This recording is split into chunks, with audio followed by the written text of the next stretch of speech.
Hello, TPR Nation. This is Amber Kim from the Perfect RIA. Thank you for joining me on today's Follow-Up Friday, where I'll be covering the highlights and action items from this week's episodes.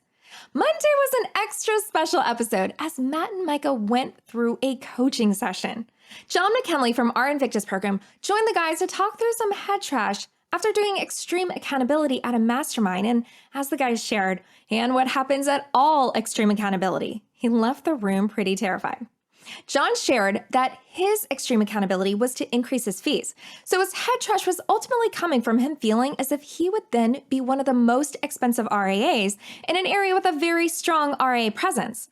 It turns out what was behind this is he had pulled a bunch of ADVs to see where he would fall. But when asked if he was truly going to be more expensive than all the other firms, their all-in fees, the answer was likely no, because he was looking at it through a certain lens. Micah said he never would have told him to pull all of those in the area because he said you don't need to compare your business if you're not looking to have someone else's business. Instead, pull an ADV that has the model you want to duplicate. He said to think about, are you building their company or are you building your company? He said you need to step back and focus on how you're adding value to your clients and to get out of the competition mindset because you need to be the leader, not the follower. So much head trash comes in when you're following what other people have done, but you don't necessarily want to go down the direction they're going. Micah shared how he addresses people telling him that he's the most expensive advisor by owning it. It's a true statement. And he says he provides a high value to his clients and charges a premium fee for that. So when he looks at the value adds that he's doing, his service model, and everything else, he knows he's worth what he's charging. Matt added to the mix on this with the fee conversation by mentioning that other advisors are probably heavily discounting their fees. He said they're probably just as scared as everyone else, but you think that fee decision has been made through some careful analysis, but that's not really the case. For example, for Micah, he looked at a range he could charge when he was at the BD he was with at the time, and he just picked one. He didn't look at the competitors to see what they were charging, but instead he looked at what he was worth. Matt went deeper into some of the fear of being the most expensive advisor, and he flipped that thought a bit by asking, what if he was the most expensive advisor? And what is the advantage of that? The first being that it screens out the tire kickers. And you can dedicate more time and more value to your clients because you can now bring in fewer clients.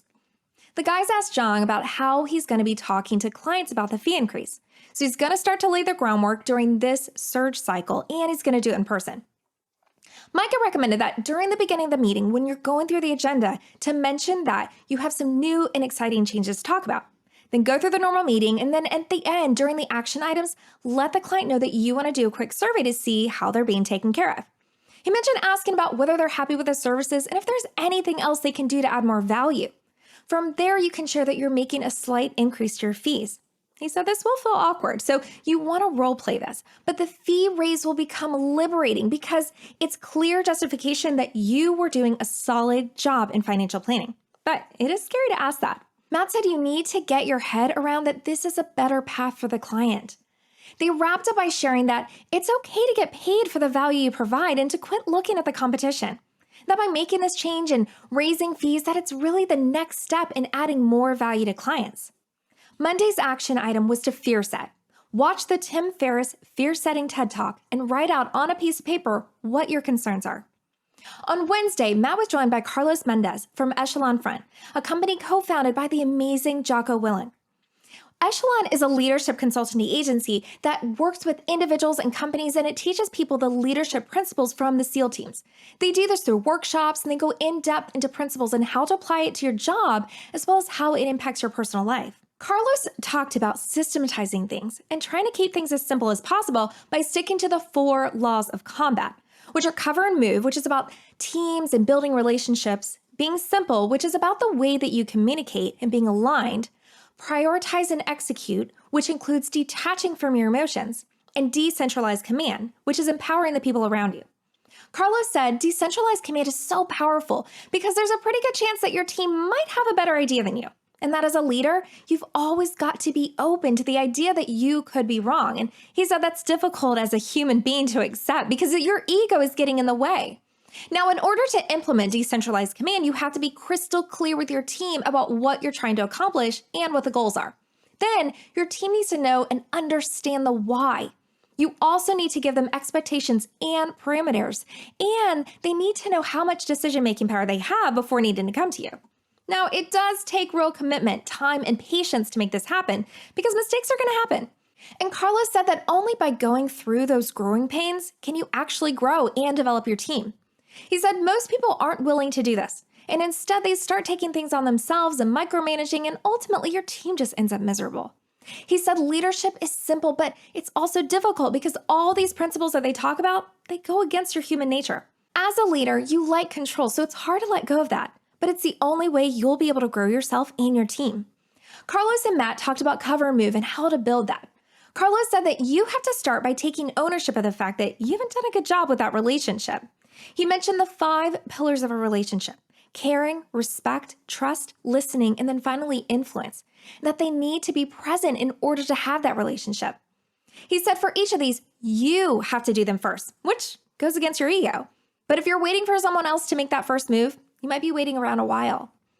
Carlos talked about leaders who have the mentality that they're the ones signing the checks so that the team has to do things their way. He said the reason for this, again, is ego, and it's probably the biggest killer of business and relationships. But it just doesn't allow you to realize that you could be wrong. He said you need to find those low consequence opportunities where you can allow your team to influence you, and that's how you start building that relationship capital. Let's get into action items.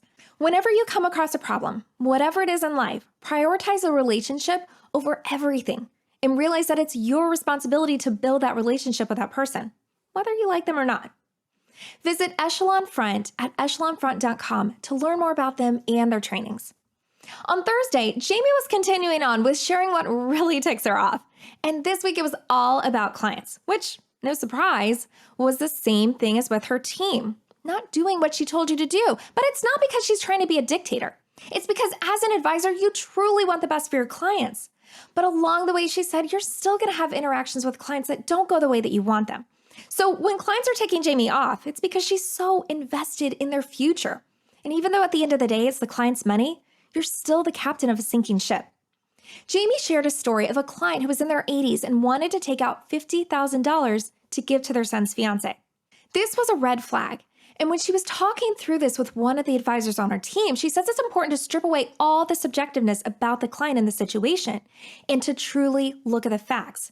Having the client take out this money was not in their best interest, and they needed to send them a letter notifying the client that they were acting outside of the advice that they were giving them. She said to consider how many times you've made recommendations to clients on things, and the clients say they're moving forward with it anyway. And ultimately, you just say, oh, well, it's their money.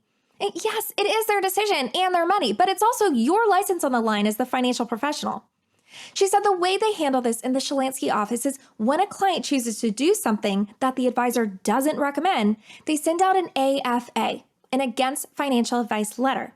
They recapture the conversation, they remake their recommendations, and they summarize what the client is choosing to do and that it is against their financial advice. Why? Well, it's a CYA because they've seen when things don't go right. So sending out that AFA is paramount to making sure that you are covering your assets and you're making it crystal clear what your recommendations are. Now, in this situation, an example that Jamie shared, she said she wouldn't graduate the client. However, if this was something that was habitual, then that's where that conversation would be discussed. Now, she said it doesn't mean that you send this letter out anytime someone doesn't take your advice. She said you're sending this out when you've told a client to do something and they're doing the opposite and it puts them in detriment or jeopardizes their financial plan or the outcome. Thursday's action item was to make sure that you are using an Against Financial Advice letter. And members, we have this for you within the member site. Now, if you're not a member yet, reach out to our team at lifestyletheperfectria.com. And if you have more than one advisor in your office, make sure that you're going through this with your team. That wraps up this week's recap. Thank you for joining me, and please share this or any of our episodes with another advisor or a team member who you think might benefit from listening. And until next time, happy planning.